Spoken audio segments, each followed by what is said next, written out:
The best fruit for sleep is not necessarily cherries.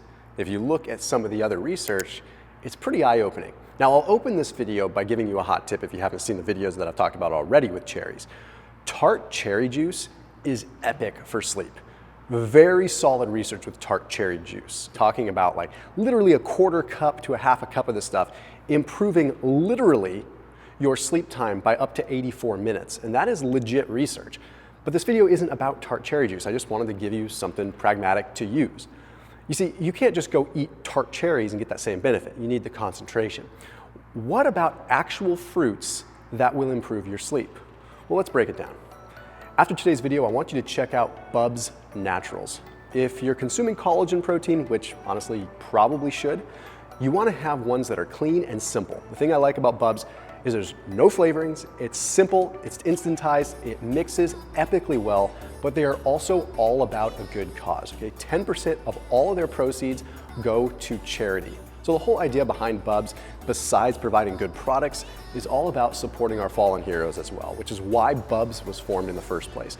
So I take BUBS with me when I'm on the go because they have really convenient sticks. They have it in a tub form. They also have awesome MCT powder as well. So if you're trying to add it into coffee, it makes it a one-stop shop.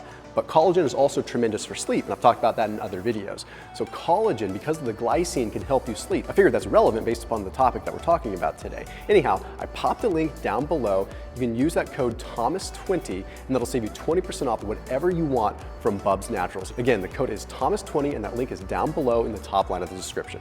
So this first fruit, there's some nuance with how you should be consuming it. It is kiwis. Now, what the heck is it about kiwis? I don't suggest you go out and buy them by the bag full and start like downing them, okay? But kiwis are interesting because they're high in glucose and not so high in fructose. What does this mean?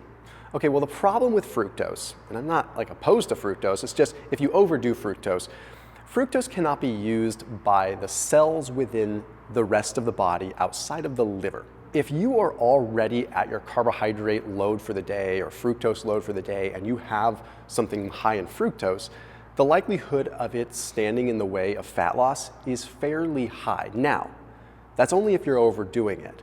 But I like fruits that are higher in glucose because it gives us the opportunity to actually use it as fuel. Now, interestingly enough, there was a study published in the Asia Pacific Journal of Clinical Nutrition, and it found that subjects that had 2 kiwis a couple hours before bed had significant improvements in sleep. They had 5% less overall waking episodes, which doesn't sound like that much, but that's a significant improvement.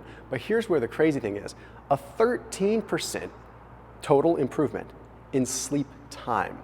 So that's crazy. Like that is a huge improvement in the amount of time that you're actually asleep. So with this, we have to kind of investigate why this is working. And since we're already full of enough like information overload on the internet, let me give you pragmatic ways to implement it. Okay. The mechanism likely has to do with free radical neutralizing abilities, very high antioxidant components in kiwis. So what we're seeing here is like this doesn't seem to work with other fruits though. It's not like you can eat kiwis and then get the same benefit if you were to just eat strawberries. There seems to be specific polyphenols or nutrients that are in there that are helping neutralize free radicals in the brain. So what we're starting to imply based upon the research is that maybe it's reducing free radicals in the brain enough for the brain to operate a little bit clearer and not have to deal with that so that it can actually get into the proper sleep patterns. But for whatever reason, it's improving overall sleep time, which that we may not have the answer to. So how should you implement this? Here's the thing, you can implement them before bed, and that'll probably have some effect.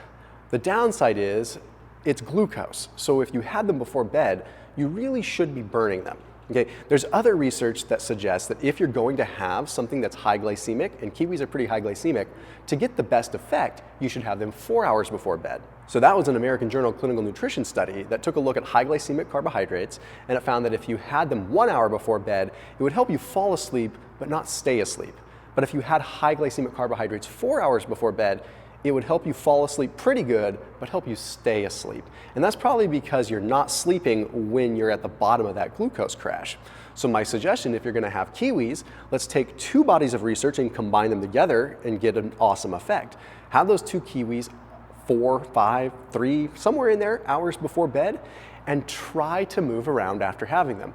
See, it seems like the benefit we're getting from kiwis is less about the carbohydrates and more about the polyphenols, which means that you could burn up those carbohydrates and not have any problem. So you could eat the kiwis, run the kiwis off, and still get the benefit because it's not the carbs you're getting the benefit from. The next one that we need to talk about is watermelon.